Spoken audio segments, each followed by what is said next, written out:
Robert, how are you? Thanks. How are you? Good, thanks. First of all, congratulations on the film. I thought it was incredible. Oh, thank you. This is your first feature as a solo director, correct? You've Yeah. directed some shorts on your own, but how does the process for you as a director differ from working with a co-director versus working solo? Yeah. With Rodrigo Hedebeck, the features we worked on, it was really just a crew of two. Sometimes we'd have a third or a third person, which would end up being like the boom operator, and he would do sound mixing, and I would do cinematography, and we would both direct. Um, and that was really exciting. I love working with him. But there were we were agreeing upon the stories we wanted to tell and the type of stories we wanted to tell. Um, and there were some stories that he wasn't necessarily interested in, or I didn't want to try and sell him on it.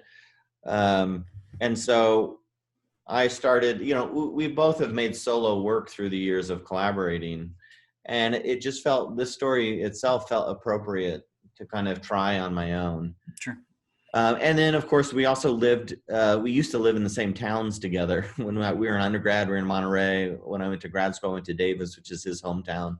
So he just moved home. And I took a job in Utah, which also separated us location-wise. And we were shooting this in the winter, and both of us are teachers. So it made it very complicated. So there were a series of variables that kind of forced me into making this film by myself. But the process was very different. I mean, when you're co-directing, you can be very scared about things and look over at your partner and be like, is it working? And they go, it's working, and you kind of reassure one another. I remember once one of the scenes in Killing Two Lovers, it went really well, but it was also very intense. It's kind of when David and Nikki are fighting with as he's dragging that dummy and putting it in the car. And I looked over to Oscar and I was like, did that work? Do you feel good about that? And he's like, I don't know. I'm just looking at the frame. He's like, I'm not even thinking about performance at all. And it was like kind of that moment where I'm like, oh, I'm here on my own. Right. I would look to Rod to kind of reassure things. And so it was very scary, but then there was this exciting aspect of it as well, which is this idea to be able to experiment with certain things that, again, not necessarily that it's bad, but when you're collaborating, you talk about those experiments before you just put them out on the screen. And we don't have somebody you have to go like, well, I really want to try this. And then you try it. Your sound, you mentioned earlier, your previous films are scarce in the crew. This crew primarily consists of sound. I feel like that was the majority of the people that worked on the film. And now that's not, you've experimented with sound before. How can you just talk about the importance of the sound in this film? Yeah. Peter Obrechtchen had worked with Rodrigo and I on a film called When She Runs. And that's where we met. And he did this amazing kind of subtle sound design that Rodrigo and I had always pushed in our shorts and so forth. But he's just way better than us. And so when I started after we finished that film, and as Clayton and I started to talk about The Killing of Two Lovers, I actually sent him an email and was like, Peter, I'm going to write a script that requires you to be on the film. And he was kind of like, yeah, we'll see, and I was like, I'm not joking. And then I was like, we're in production and it's going well, but I'm leaving lots of room for you. And then we finished the film, and I was like, I have a rough cut, Peter. And then finally he agreed to be on it, and we were able to put a budget together that allowed him to be on it. But I knew I just wanted the sound design to, there's one aspect of this film that is about having empathy for David and the struggle that he's going through. And that's one element. And what Peter and I talked a lot about is how can we understand what's going on in David's mind that isn't a scene where him and his buddy have a beer and talk about, what's going on in his mind. Because that's one scene, and that scene will never get at what it really feels like, even for me to imagine losing my daily interaction with my kids.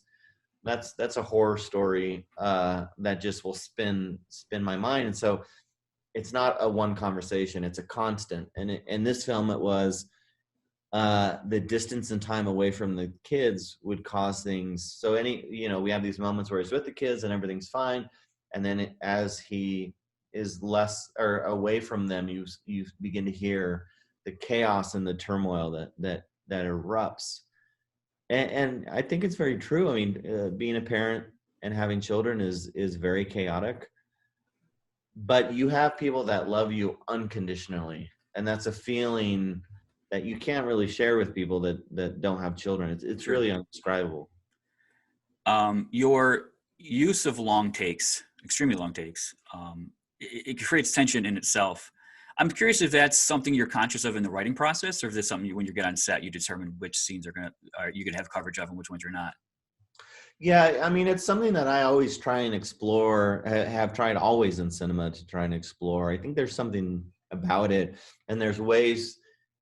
What I've been exploring is there's duration for the sake of duration, and then there's how can we move away from it being for the sake of duration and being about adding the layers of it. In the context of this film specifically, with some of these arguments, to be honest, I didn't know how to cut from one person to the other, because in my mind I'm like, I don't understand who is the priority. So when Nikki and David are arguing, if I just cut to how Nikki's responding, then you don't know how David is feeling. If you cut to how David is responding, it diminishes how Nikki is responding. And I was like, they are both equally yoked in this. Even though I know that, even though David is the driving character, one's experience is not more important than the other. And so it just felt really right to never really cut in the context of these scenes to specific people, the children, and even, in the climactic scene when Derek is kind of introduced, again, it didn't feel appropriate to only cut to one. I'm like, how Derek is responding to this is as important as how David is responding to this. So I tried in any moment or experience to not necessarily cut away from one another, except of course in the date sequence, where then it's like it is really, to me, like then it becomes really critical. We're listening to Nikki talk, but we need to understand how David is processing this, because she's not aware of it. When she's like, oh, I might, I may go to law school. For her, she's thinking about like becoming a lawyer, which she has the talent to become. So David is like, there's not a law school in Kanash. Right. The closest law he's processing, the closest law school is 2 hours away, which would require her to move, which would require my kids to move, which all of a sudden either I move or I lose these things. And so in those instances, I thought it became really critical because they're not together on that. Right. You mentioned Kanash, which is almost a character in itself, the film. I'm just curious as to, I know you were inspired to put it there, because you were writing there, but I'm curious as to how that affected your the script itself, as far as how it interacted with characters and. Yeah, I mean, one of the things that were critical was I thought about this again. We had limited amount of time, and so I thought about that strip between their house and the dad's house, and the traveling of that space, and how often they travel that space on a day-to-day basis, and the ideas of like that aspect being similar to marriage or families. How often you get up, you have breakfast, you watch a movie, or my kids like to watch something before they go to bed. So these routine elements of it began to be really critical, that we experienced this space where routine existed. And then the other aspect for me was the fact that you could see these beautiful landscapes always in the distance. And there were kind of multiple layers there. I mean, one, for me, it was critical that the idea of marriage is always very beautiful. No one goes like, dude, well, you should get married. It's really difficult and hard. And sometimes you hate the person you love the most. Right. Nobody says that. Everyone goes like, it's great. It's amazing. You feel safe. You can trust somebody, and you're sold really this like very positive experience. And so I liked the mountains being this metaphor of how we sell kind of marriage, or the naive understanding of marriage. And that Kanash in and of itself began to be this kind of metaphor. You saw these houses in different states of, either being rebuilt or being dilapidated or being abandoned. that started to feel like different aspects of marriage, things that you're building together, things that are falling apart, the cycles of a relationship. I kind of felt it was isolating too. I mean, as far as their story, I kind of isolated their story in itself. Yeah, for sure. Because no matter, you can talk all day long about to somebody who has gone through a hard patch, and they can share lots of advice with you, but it is individualized.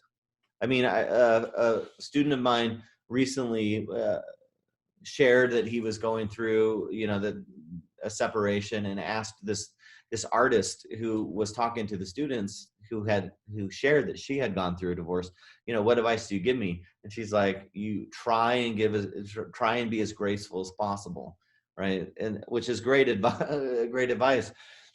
But it depends, she shared she's still friends with her ex. I don't know that, I know some people that are not, Right. Well, Robert, I appreciate the time. Congratulations on the film again. It's fantastic. Thank you so much. Thanks a lot.